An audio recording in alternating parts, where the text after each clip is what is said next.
প্ৰসিদ্ধ লেখক সাংবাদিক সাহিত্যিক প্ৰদীপ বৰুৱাৰ দেহাৱসান ডাউন টাউন হস্পিটেলত 87 বছৰ বয়সত শেষ নিশ্বাস ত্যাগ কৰে প্ৰদীপ বৰুৱাই সন্ধিয়া 7:27 শেষ নিশ্বাস ত্যাগ কৰে প্ৰদীপ বৰুৱাই গুৰুতৰভাৱে অসুস্থ হোৱাত 29 ডিচেম্বৰত বৰুৱাক ভৰ্তি কৰোৱা হৈছিল হস্পিটেলখনত প্ৰান্তিক আলোচনীৰ জন্মলগ্নৰে পৰা জড়িত আছিল বৰুৱা কাইলৈ পুৱা 8:30 হস্পিটেলৰ পৰা ঘৰলৈ অনা হ'ব নশ্বৰদেহ কাইলৈ পুৱা 11 বজাত নৱগ্ৰহ শ্মশানত সম্পন্ন হ'ব শেষকৃত্য 1938 চনৰ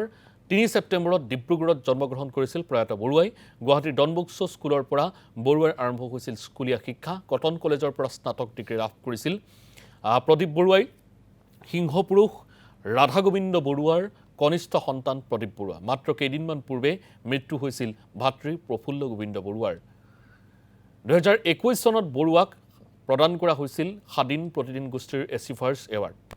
স্বাধীন সাহিত্য সাংবাদিকতা বঁটা প্ৰদান কৰা হৈছিল প্ৰদীপ বৰুৱাক সুদীৰ্ঘ 45 বছৰ ধৰি প্ৰান্তিকৰ জৰিয়তে ৰুচিশীল পঢ়ুৱৈ আৰু নতুন লেখক সৃষ্টিৰ বাবে আজীৱন অৱদান আগবঢ়াই গ'ল প্ৰয়াত বৰুৱাই বিগত 4টা দশক ধৰি নানা প্ৰত্যাহ্বানৰ মাজতো অব্যাহত ৰাখি গ'ল প্ৰান্তিকৰ গৌৰৱময় যাত্ৰা প্ৰদীপ বৰুৱাৰ দেহাৱসানত শোকস্তব্ধ ৰাজ্যৰ বৌদ্ধিক জগত প্ৰদীপ বৰুৱাৰ মৃত্যুত শোক প্ৰকাশ মুখ্যমন্ত্ৰী ডক্টৰ হিমন্ত বিশ্ব শৰ্মাৰ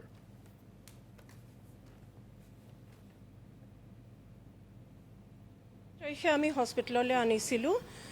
তেখেতৰ এটা হাৰ্নিয়া হৈছিলে 1.5 বছৰমান হৈছিলে সেইটো স্মল ইণ্টেষ্টাইনৰ লগত অলপ মানে খনাপুটুকা হৈ পেলাই ষ্ট্ৰাংগুলেটেড হাৰ্নিয়া বুলি কয় তেখেতৰ হৈছিলে আৰু 30 তাৰিখে পুৱা ইয়াতে এখন হস্পিটেলতে তেখেতৰ অপাৰেশ্যন হ'ল অপাৰেশ্যনটো ছাকচেছফুল হ'ল তেখেত ওলাই আহিছিলে দুদিনৰ পাছত অকণমান ঠিক হৈ তাৰপিছত অলপ ইনফেকশ্যন হৈ তেখেতক অলপ উশাহৰ কষ্ট হ'ল আৰু সেইকাৰণে তাৰপিছত অকণমান ভেণ্টিলেশ্যন দিলে অলপ ভাল হ'ল আকৌ হ'ল কিন্তু আজি পুৱাৰ পৰা মানে তেখেতৰ ব্লাড প্ৰেছাৰটো বহুত ল' হৈ গ'ল